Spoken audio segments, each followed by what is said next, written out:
Welcome to today's press conference with the director Haifaa Al Mansour. I'm going to hand over the microphone to our artistic director Marit Kapla.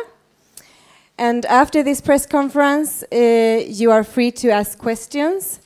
And if you would like some one-to-one time with Haifaa Al Mansour, please come to me because she has a really tight schedule. But I think we can arrange something for you.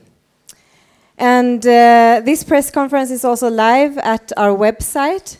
And if you are watching at the website, you can also ask questions to Haifaa Al Mansour at Facebook or directly at the chat in Bambuser. So please ask questions if you would like to do that. And welcome to all of you. And now Marit Kapla is going to talk to Haifaa Al Mansour. Thank you, Ulrika, and hello, welcome to Haifaa Al Mansour. Again, we're going to talk about your feature film debut, Första, which has also a Swedish title, Den gröna cykeln, meaning the green bike, because the green bike is an important vehicle in the film. In short, this is a story about a 10-year-old girl who more than anything, she wants this bike, but it's not okay really for girls to bike in Saudi Arabia, where she lives in this town. So she has this idea of trying to earn her money by herself to be able to get this bike. And there's also a parallel story with her mother and father, where her father is thinking of finding a second wife. The film is nominated for our debut award, the Ingmar Bergman International Debut Award, so it's one of the 8 nominees. And the first question for you, whenever this is really standing out, Första, since it's the first film ever filmed entirely in Saudi Arabia, and it's the first film also to be directed by a woman from Saudi Arabia. Can you tell us a little bit? It's been a long journey with Första, 5 years, if I'm correctly informed. Could you tell us about the starting point for this film? Well, thank you so much for coming today. It's really nice to be here, and yeah, I'm very honored to be one of the 8 nominees in Bergman Award. And yeah, the film started 5 years with writing the script and trying to get the finance and shooting. The first thing ever, I wrote a treatment in 2008, and I sent it to Huber Bosfa, and they gave me the development, the grant. Yeah, this is a fund that the film festival in Rotterdam yeah. is managing. Yes, and that's it. That was the beginning, the very beginning, and after that was really hard. I wrote a script. And then it was basically, the script started with a girl that represented my world, my country, and my hometown tradition. And then the bike, with the concept of modernity, acceleration, of freedom, but nothing in between. Everything has to be reconstructed. So writing the story was emotionally a little difficult because I wanted something that is easy and accessible to people. And so after I finished the script, was finding a producer. That was another challenge because Saudi doesn't have theaters. So it was hard for people to invest, like just go invest in money from the Middle East. I needed a co-production to open the film a little bit to the world. And it's hard for a producer, especially in the West, to get on board. It's a lot of time and investment. And I made a profile of each company that produced any film in the Middle East, and if they did, they are most maybe interested in producing a film like that. Like every production company from Europe and from Europe, yes. And then few, of course, a lot of them never answered. My name is Haifaa Al Mansour. I'm a filmmaker from Saudi Arabia. It goes right to their info, or just like maybe straight to the, I don't know, kind of mail, junk mail, but. Yeah, and then Razor answered. Razor Film that did What's with Bashir and Paradise Now, and they said, yeah, sent a synopsis, and that was amazing. That was the first day, and was really happy that they answered, and I sent a synopsis, but I never heard back for I don't know how many months, but they started also promoting the film. like getting into labs, and one of the labs are Sundance Writers Lab, and they were really good in the Middle East. They're really good, and they also knew that I'm talking to Razor, and they put us further in contact, and then we got together, and they took the finance from Germany, and then we tried to pair them with finance in the Middle East. And Rotana Studios, which is a Saudi company, entertainment company, came in, and we tapped our finance and we started shooting. So that was really, but that took really, really long. Because, like you said in a seminar yesterday, there are no cinemas in Saudi Arabia, and there's practically no infrastructure for filmmakers. Can you talk a little bit about that? Yeah, that was the shooting challenge. Like after we got the money and everything, we went, and shooting was difficult because, yes, we had permission from government, because there's like TV productions that are happening every day, and all what we've done, we had the TV producer come on board, and he helped us with filming and everything. But like dealing with people on every day was difficult. The society was conservative. I wasn't, for example, able to go down in the street and just when we are out to direct. I had to be like in the press brief. I had to be in the van, and I direct them away. And I had a monitor and a walkie-talkie, and I'll speak to them. Yeah. It's because it's not okay to be working with men in the street, or what is the country is segregated. You cannot, like, it's not accepted for women to be just in the streets working in a mixed environment with men. And really, we didn't want to provoke, so we wanted to respect the culture and work within the system. And then we had sandstorms. We didn't budget for sandstorms. And we lost locations last minute, and because people are nervous, they don't know what to do with film, and they don't know how to deal with it, and they just want to stay away. And we had to find locations very quickly, and we are a small budget. You cannot lose like a half day because someone just changed their mind or some. And it was scary. At some points, we felt like we're running out of time, we're running out of money, and we are not there with the script. Like, we are not finishing as much as we are not progressing in the same normally. Like, we don't finish 3 minutes a day or something like that. And you also had protected kind of the shooting with guards standing lookout, even though you had permission. Yeah, it was very important for us not to run into trouble with like maybe some conservatives, or so we had people trying to protect us from the production, and they will always jump in if there is someone tries to interfere and in the shooting, and yeah. And it's very important because that is how they do it in TV. We just jumped into their system, and they have all those, like, they have a whole production only just to make sure that nobody obstructs the shooting while they're outside. If someone like upset because there's a camera or something, they know how to deal with that. They just took them and like take, yeah. So, but it was interesting. It was very challenging. It was difficult, but it's very interesting. And I felt like I come originally from Riyadh, but we settled in the East, and it was for me coming home. And for me as a woman, I never had feel of what is the street. The street is like, I'm from the house to the office, to the driven or taken, never felt the street. And while I was shooting, it was such a rewarding just to be able to have this feeling of freedom a little. And there's a wonderful girl in the main role, Reem Abdullah. And can you tell us a little bit how you find her? She's absolutely wonderful. Mm-hmm. Reem Abdullah is a big TV star in Saudi. Like she's the biggest, and she. Okay, sorry, that's not the girl. It's a woman. No. Sorry. We'll speak a little about Reem, and then we go to Ad. But Reem didn't really want to make this film. It's like film. We don't have film. It's just like it will go like nobody will hear about it. So it was hard to convince a major star from TV to come on film, because TV is her world. If she makes a TV, she will appear. She knows where it's going to be. And for film, there's no film, and most probably it will be a bad film, and most probably nobody will see it, and it will never be in the theater. So it's a waste of time, of her time. That is all what she thought. So it was hard to convince her.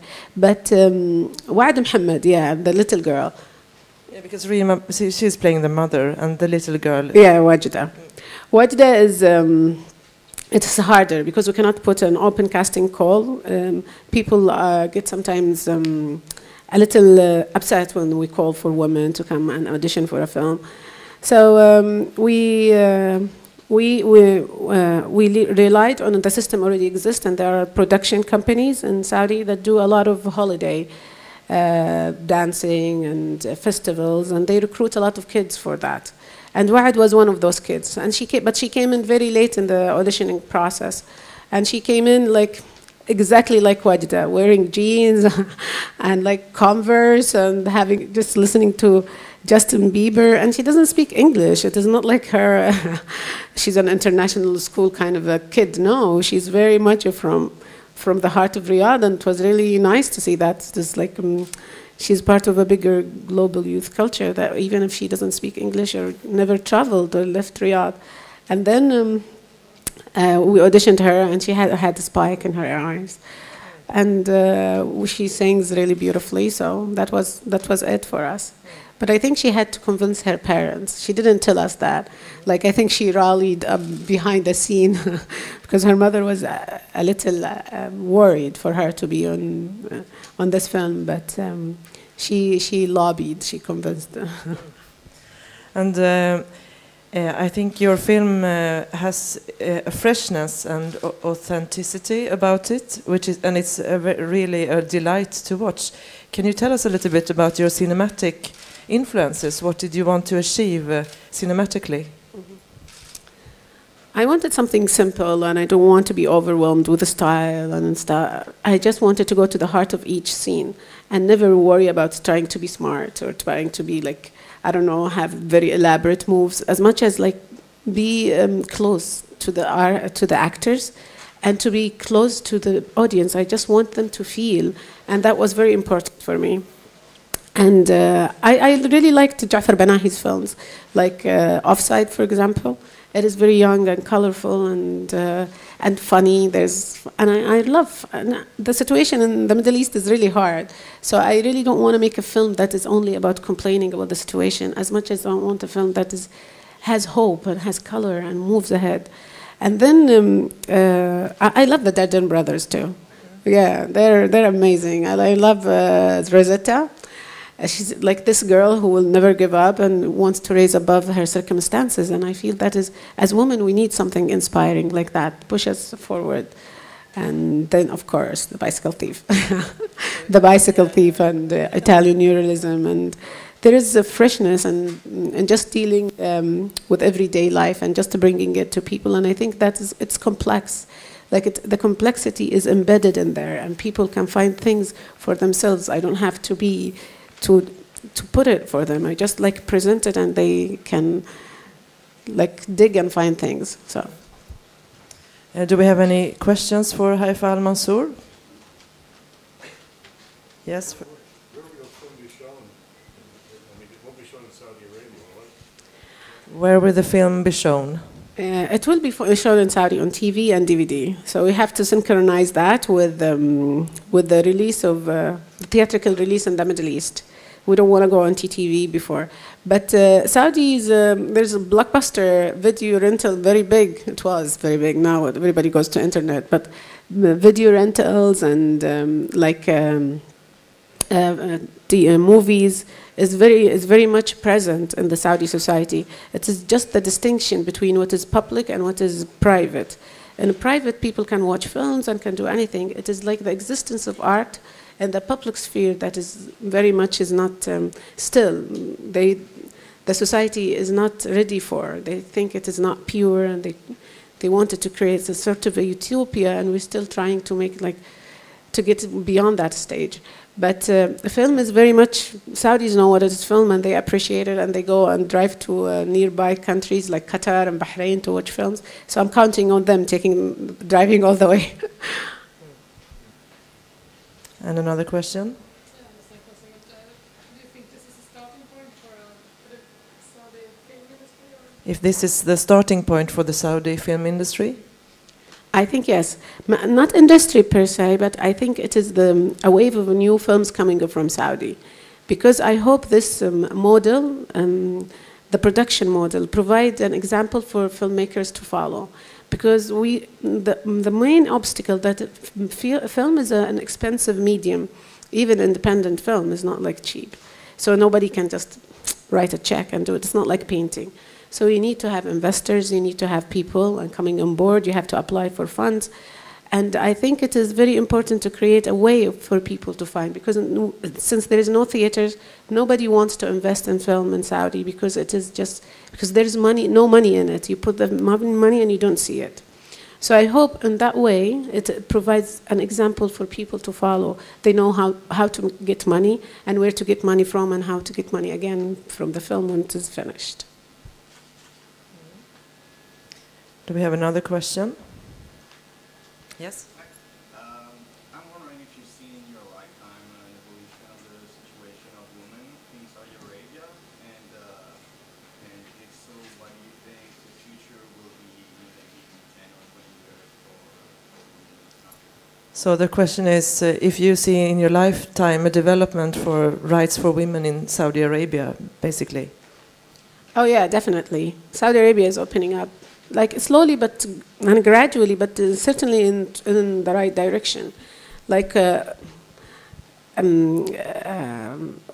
last year we saw two girls going to the Olympics, and that is really big. And they are authentic Saudis. We know who they are. We know their names. We know their families. So it is not like a pretend. You know, sometimes people pretend that they went. But no, and then there is last week there were 30 women appointed for the Shura Council by the king. The Shura Council is one of the highest political representation in the kingdom. And then, yeah, we will start voting too in 2014. So it is there are lots of stuff, and it's very important to understand that is the official opinion is pushing for women, and they're sending girls all over the world now to get more education with a scholarship, girls and boys, like to get. But it's very important to know that the society itself is at heart is very conservative and resistant to change. They don't want women to move. They feel, and I respect that. I think for them they're afraid to embrace change. For them, that is what they knew for so long, and they cannot really just jump and next day and do. And it needs to take time, and we need to give people space to find their own pace of changing. But it is happening, and I see it. Maybe not on things that the media can report on. On every day when I go back to my hometown, I see how people changed a lot, and how I see some kids, some girls from my hometown, which is very conservative, they're already sending their girls to go and have education abroad. And that is never heard of. And maybe the media cannot pick on dynamics, the small dynamics like this, but it is happening. People are changing and loosening up and giving women more opportunities for sure. So in 10 years, we will see tremendous change for women. And for men, the country altogether is opening up and becoming more tolerant and taking steps towards... but the Arab world is very hard to predict at the end. Another question? If not, I think it's just about time to close the press conference, and maybe there's some time to talk to you later, even though you have a very busy schedule. So thanks a lot, Haifaa Al Mansour. Thank you so much, guys, for coming. Really appreciate it. I hope you enjoy the film.